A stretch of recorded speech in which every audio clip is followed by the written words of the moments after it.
et bienvenue. Tout d'abord, je tiens à vous souhaiter une très bonne année 2026. Que 2026 vous apporte paix, joie et bonheur. Que tous vos projets puissent être concrétisés, que ce soit en perso comme en pro. Le sujet d'aujourd'hui, c'est éviter les pièges quand vous faites une vente de particulier à particulier. Je suis Corinne Morin de chez Propriété Privée, ici à Blaye, dans le 33. N'hésitez pas à me liker, à vous abonner, à écrire des commentaires et à télécharger mon guide sur l'estimation. Le lien se trouve dans ma description. Acheter ou vendre un bien immobilier entre particuliers, c'est rapide, c'est moins cher et vous avez l'impression d'avoir fait une très bonne affaire. Mais ce que vous ne pensez pas, c'est que n'importe qui peut rentrer chez vous. Les arnaques sont là, ainsi que les vols. Il y en a qui sont en repérage. Et aussi les mauvaises surprises. Chaque année, des milliers de personnes perdent de l'argent, ont des surprises, exemple des fissures, des infiltrations qu'ils n'avaient pas vues, et ils réalisent qu'il n'y a aucun recours légal. Et le pire, c'est que vous auriez pu l'éviter, tout ça, si vous faites appel à un professionnel. Vous auriez pu l'éviter. Je vais vous donner dans cette vidéo des exemples concrets, des erreurs très courantes et je vais vous donner des solutions pour éviter tout cela. Restez jusqu'à la fin car je vais vous donner une checklist pour vous aider dans la vente de votre bien immobilier. On y va? Piège numéro 1, le prix mal évalué. Le premier piège, c'est le prix. Côté vendeur, ça va être le prix de l'émotion, de son histoire qu'il y a eu dedans, des travaux effectués, comparaison avec le voisin ou les ventes autour de son secteur. Côté acheteur, croire à une super affaire et croire que le vendeur est honnête. Côté vendeur, les conséquences. Son bien va rester des mois et des mois sans avoir une visite, sans avoir un coup de téléphone. Ou peut-être il en aura un ou deux, mais ça n'ira pas plus loin. Négociation violente, perte de crédibilité. Pour l'acheteur, la revente va être compliquée, bien surestimée et problème avec la banque. Et oui, la banque ou le courtier, c'est très important. Un exemple, justement, une banque. La banque voit que le prix du bien que vous voulez acheter est au-dessus du prix du marché. Qu'est-ce que va faire votre banque? Elle va vous bloquer. Donc ça va faire une perte de temps et souvent des pénalités aussi.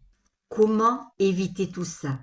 Étudier les ventes qui ont été déjà réalisées, les ventes du secteur local, faire estimer votre bien par un professionnel. Vous aussi, acquéreur, vous pouvez faire venir un professionnel en plus de celui du vendeur pour une estimation. Ça vous est offert. Surtout, pensez au prix du marché actuel. Il évolue tout le temps. Il augmente, il baisse. C'est tout le temps, tout le temps, tout le temps. Piège numéro 2, les vices cachés et les omissions. Ça, attention. Un professionnel va poser toutes les questions possibles, va se mettre, même s'il le faut, à quatre pattes pour regarder de partout. Est-ce que vous, acquéreur, vous seriez prêt à le faire? Certains, oui, mais pas tous. Et on oublie souvent quelque chose. Le piège, c'est vous dire « je ne savais pas, c'est de l'ancien. Moi, j'ai jamais eu de problème sur ça. » C'est facile de dire ça. Est-ce vrai, est-ce pas vrai? Ce que beaucoup ignorent, les vendeurs sont responsables des vices cachés. Et oui, vendeurs, même si c'est sans mauvaise intention, mais c'est votre droit de tout dire. Humidité, fissure, problème électrique, assainissement non conforme. Je vais vous donner un exemple.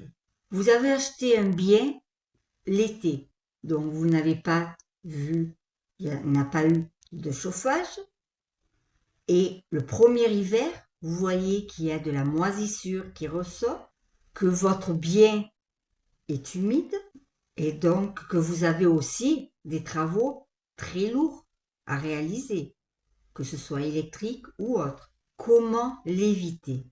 Vous, acheteurs, avant d'aller faire une visite déjà d'un bien, prenez un papier et un stylo et écrivez toutes les questions que vous pouvez poser au vendeur. Visitez plusieurs fois.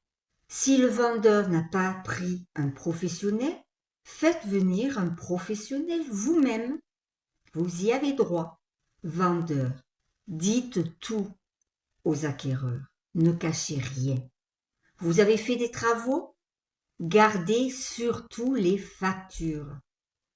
L'acquéreur sera content et ça vous fera un point supplémentaire. Surtout, jouez la transparence. Piège numéro 3, les documents manquants ou incomplets. Beaucoup de particuliers pensent que le notaire va demander tous les documents nécessaires le jour de la signature du compromis de vente. Erreur, grosse erreur, problème fréquent, les diagnostics obsolètes. Les diagnostics sont là déjà pour voir si tout va bien, que ce soit en électricité, que ce soit DPE, l'énergie, que ce soit si c'est dans une zone à risque ou pas, surface erronée, les travaux à effectuer, s'il y a une copropriété, le règlement.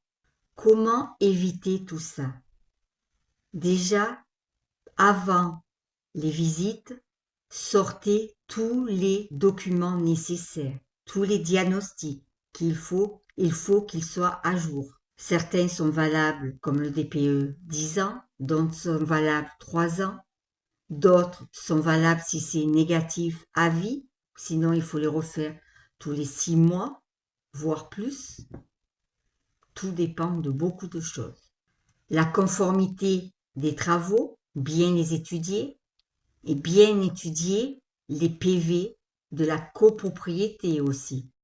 Piège numéro 4, le financement et les délais irréalisables. Souvent, entre particuliers, les acquéreurs se disent « mon prêt est sûr, j'ai pas de souci de financement, ça va passer sans problème ». Pas toujours.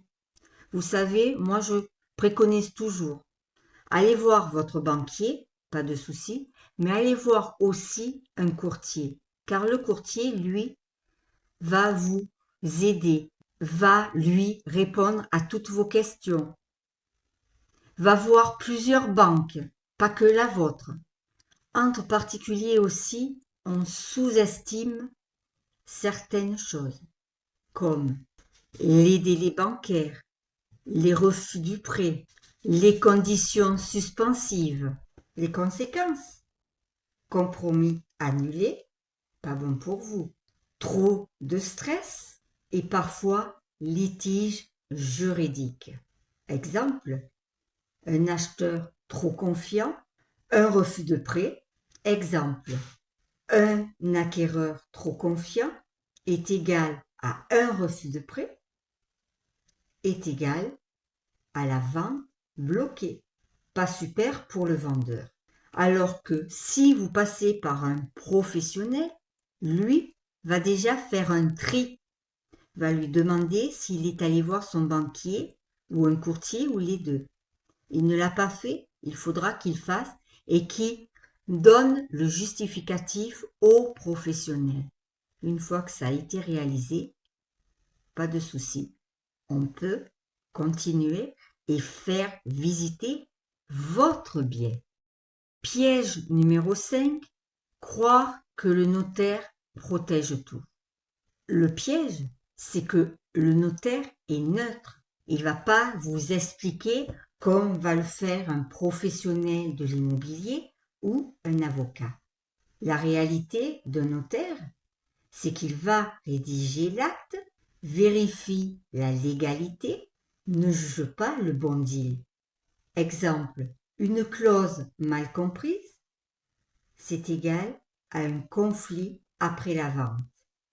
Vous n'avez pas compris un paragraphe, une phrase chez le notaire. Posez-lui la question. N'ayez pas peur. Après, ça va vous retomber dessus.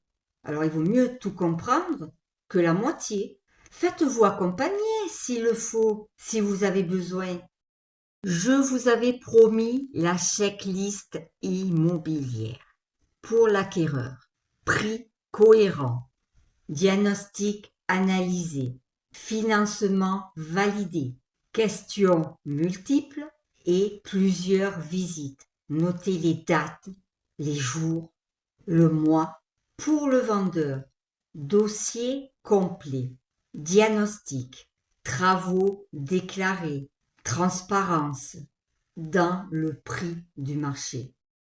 En conclusion, vendre ou acheter entre particuliers n'est ni mal ni bien, mais c'est un risque. Vous savez, je vous l'ai dit aussi en début, les arnaques. Il y a des personnes qui sont là pour voir comment c'est, ce qu'il y a dans votre bien, et quelques jours après ou quelques temps après, viennent vous cambrioler. Oui, c'est eu arrivé. N'importe qui va rentrer chez vous, alors qu'un professionnel, et ça aussi je vous l'ai dit, va faire un premier tri. Il ne va pas vous emmener les promeneurs du dimanche. Moi, je n'en veux pas de toute façon. Il faut être honnête. Faites appel à un professionnel de l'immobilier. Ça ne vous coûte rien et il vous aidera en plus de la signature du mandat jusqu'à la signature de l'acte authentique. C'est pas beau ça? Plus de stress? Vous allez avoir plus de temps pour votre famille? Votre travail peut-être est trop important, donc vous ne pouvez pas faire les visites comme vous le voulez? Alors n'hésitez pas, faites appel à moi. Je vous dis à bientôt pour une prochaine vidéo. Ciao, ciao!